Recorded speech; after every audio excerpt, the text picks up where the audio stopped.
सोलापूरमध्ये भाजप आमदार सचिन कल्याण शेट्टी यांना गोळ्या घालून मारण्याचे आमिष दाखवून प्रेरित केल्याप्रकरणी 2 जणांवर गुन्हा दाखल झाला आहे। सदर बाजार पोलीस ठाण्यात फिर्याद दाखल करण्यात आली आहे। दिनांक 7 ऑगस्ट 2026 रोजी महावीर चौक सोलापूर येथे ही घटना घडली। भाजपचे विद्यमान आमदार श्री कल्याण शेट्टी यांच्या पत्नी आणि मुलाला प्युमा शोरूममध्ये खरेदीसाठी घेऊन गेलेले आनंद स्वामीराव सुरवसे राहणार मुक्काम पोस्ट मोटळा तालुका अक्कलकोट जिल्हा सोलापूर हे शोरूमच्या बाहेर थांबले होते। त्यावेळी आरोपी श्रीशैल हुळ्ळी आणि फुलारी राहणार सोलापूर हे फिर्यादीजवळ आले। आरोपी क्रमांक 1 श्रीशैल हुळ्ळी म्हणाला, तुला पैसे देतो, तुझ्या दादा आमदाराला गोळी घालून मार, मी पुढचे बघतो। तर आरोपी क्रमांक 2 फुलारी म्हणाला, तुला साहेब काय म्हणतात ते नीट ऐक, त्यात तुझा फायदा आहे।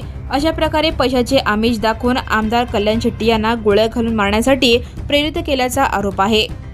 याबाबत आनंद स्वामीराव सुरवसे यांनी सदर बाजार पोलीस ठाण्यात फिर्याद दिली असून आरोपी श्रीशैल हुळ्ळी आणि फुलारी यांच्या विरुद्ध गुन्हा दाखल करण्यात आला आहे। चौकशीची जबाबदारी सहाय्यक पोलीस निरीक्षक सावंत यांच्याकडे सोपवण्यात आली आहे। Now and press the bell icon. Never miss a